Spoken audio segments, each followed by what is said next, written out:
Setelah Franco dan Valentin, yang menapaki jalannya masing-masing dengan keberuntungan berbeda, kini giliran putra ketiga dari Ezequiel Carboni, Cristiano, menandatangani kontrak pertamanya bersama Inter.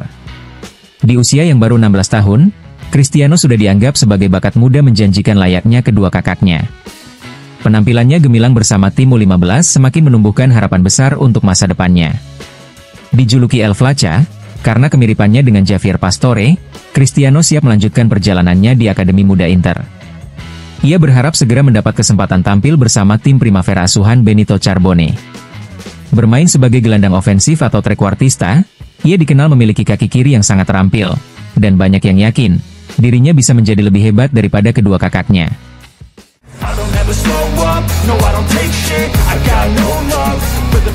Atalanta kembali berlatih di pusat latihan Zingonia pada sesi sore hari, namun tanpa kehadiran Ademola Lookman.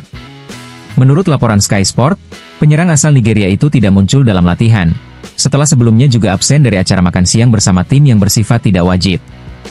Lookman sebenarnya dijadwalkan menjalani program rehabilitasi untuk memulihkan cedera ringan pada otot betis.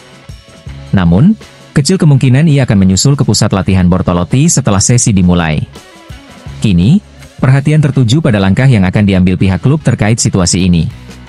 Meski begitu, menurut Gazzetta dello Sport, Atalanta baru akan mengambil keputusan setelah seluruh agenda latihan hari ini selesai. Sementara itu, gelombang protes dari para pendukung Atalanta terhadap Lookman terus berlanjut. Bahkan, seorang supporter menuliskan kata infame pada jersey nomor 11 milik Ladea, sebagai bentuk kekecewaan terhadap sang pemain.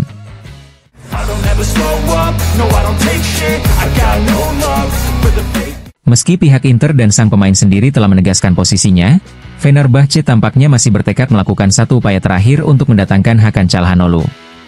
Menurut laporan Sport Mediaset, tim asuhan Jose Mourinho akan mencoba meyakinkan gelandang asal Turki itu sebelum bursa transfer ditutup.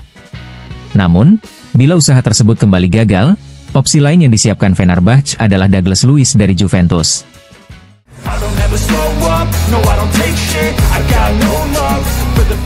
Sebuah transfer yang tanpa hampir mencapai garis akhir kini mengalami perlambatan mendadak. Cagliari dikabarkan mengubah kesepakatan terkait perekrutan Sebastiano Esposito. Menurut laporan Sky Sport, perjanjian senilai 4 juta euro ditambah 50% dari penjualan di masa depan yang sebelumnya sudah hampir final, kini batal. Pihak Rossoblu meminta agar nilai tetap diturunkan menjadi 3 juta euro, dengan tambahan bonus 300.000 euro untuk 3 keberhasilan lolos dari degradasi berikutnya, selain persentase penjualan. Manuver tak terduga dari klub milik Tommaso Giulini ini membuat proses transfer terhenti, dan tanpa adanya kesepakatan baru, negosiasi pun terpaksa berlanjut tanpa kepastian akhir.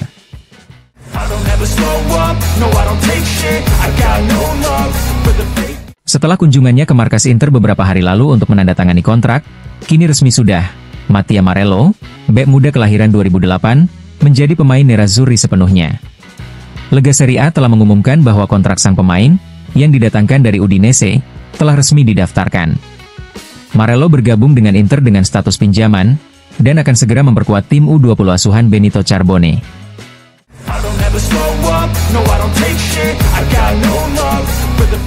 Sinetron transfer Ademola Lookman terus menjadi sorotan.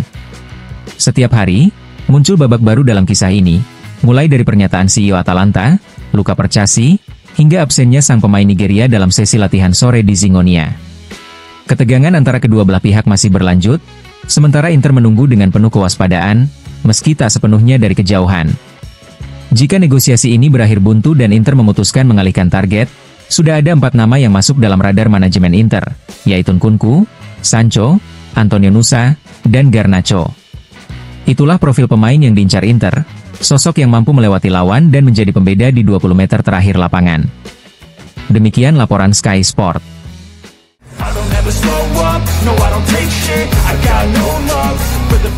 Uji coba internal melawan tim U23 memperlihatkan chemistry yang menjanjikan antara Lautaro Martinez dan Bonni, salah satu wajah baru di skuad Inter asuhan Christian Cifu.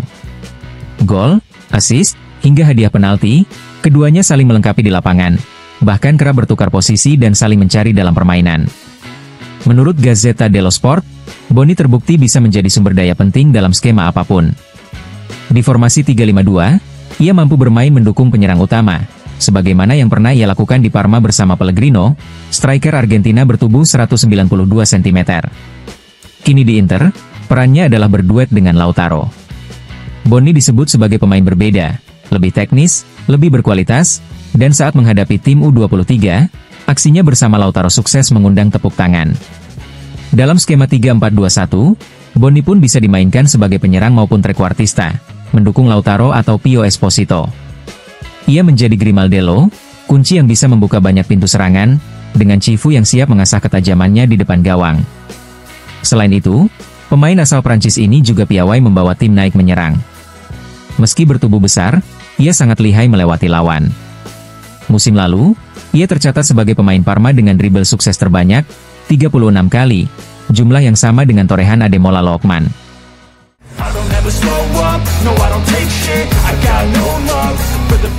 Bagaimana akhir dari saga Ademola Lookman? Masih terlalu dini untuk memprediksi dengan jelas, namun satu hal sudah pasti, Inter siap melakukan langkah lanjutan. Menurut laporan Gazzetta, klub Nerazzurri akan melampaui tawaran 45 juta euro termasuk bonus, mendekati angka 50 juta euro. Manajemen memutuskan untuk menunggu sekitar 10 hari lagi demi menuntaskan kesepakatan. Sementara itu, sang pemain Nigeria tetap konsisten menolak semua tawaran lain, berpegang pada kesepakatan pribadi dengan Inter, kontrak senilai 4,5 juta euro bersih per tahun hingga 2030. Tujuan manajemen jelas, yakni menghadirkan penyerang dengan kualitas seperti Lookman kepada Christian Cifu, sebelum laga perdana Serie A pada 25 Agustus melawan Torino. Lookman tetap prioritas utama. Namun, jika kesepakatan batal karena satu dan lain hal, Christopher Nkunku tetap menjadi alternatif kuat di daftar incaran. Inter memberi diri mereka waktu 10 hari, tanpa menekan dengan ultimatum, demi mengamankan target nomor 1 bursa transfer musim panas ini.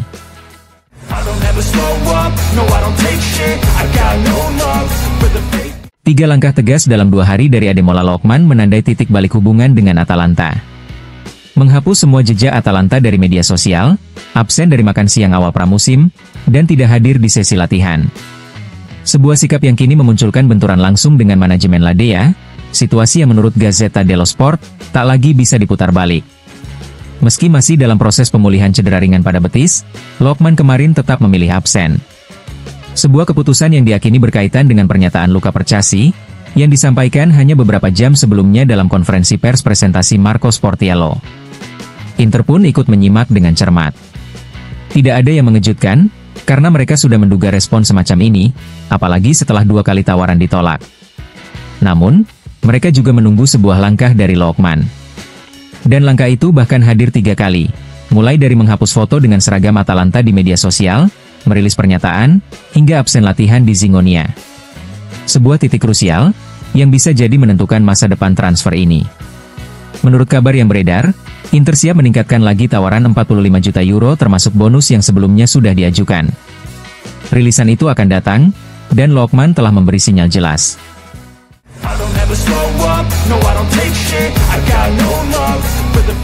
Kabar positif datang dari Petar Sucik dalam laga uji coba antara Inter dan tim Inter U23. Menurut laporan Tuttosport, meski masih butuh waktu untuk beradaptasi dengan lingkungan barunya, Sucik telah menunjukkan kualitas yang menjanjikan. Bahkan, ia sukses mencatatkan sebuah assist indah untuk Lautaro Martinez beberapa hari lalu. Meski belum memiliki posisi yang sepenuhnya pasti, pemain muda ini disebut punya cukup talenta untuk mengisi berbagai peran. Ia menjadi sosok serba bisa, persis seperti yang diinginkan pelatih Christian Cifu bagi tim Inter. Namun, pekerjaan rumah masih banyak. Cifu ingin memastikan fleksibilitas itu tidak membuat tim kehilangan identitas. Ia akan menuntut kemampuan bermain di berbagai posisi, hal yang musim lalu gagal diberikan oleh Zielinski, dan itu pula yang bisa menjadi alasan mengapa dirinya kini berada di ambang pintu keluar. Sebaliknya, harapan itu juga bisa datang dari Davide Fratesi, yang sejak kemarin sudah kembali berlatih di Pinetina.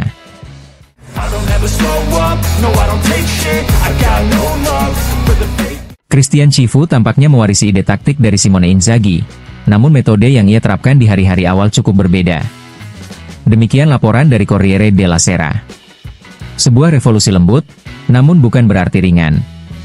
Di Pinetina, para pemain kini menjalani latihan ganda dengan intensitas tinggi, yang menuntut kecepatan berpikir, pressing agresif, penguasaan bola, dan permainan vertikal.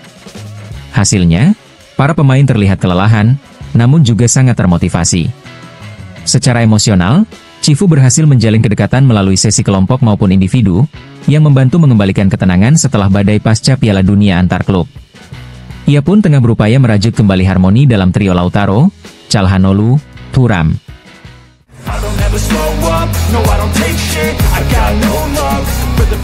Inter asuhan Christian Cifu mulai menapaki jejak yang ditinggalkan Simone Inzaghi. Namun perlahan, sentuhan khas sang pelatih asal Rumania semakin terlihat jelas. Seperti ditulis Gazzetta dello Sport, formasi dasar tetap 3-5-2, namun variasi taktik akan hadir dan bisa cukup mendalam. Saat membesut Parma, Cifu sempat mencoba skema 4-3-3, 4-5-1, dan 4-4-1-1. Namun setelah menghadapi Inter kala itu, ia beralih ke 3-5-2 dan tak lagi meninggalkannya.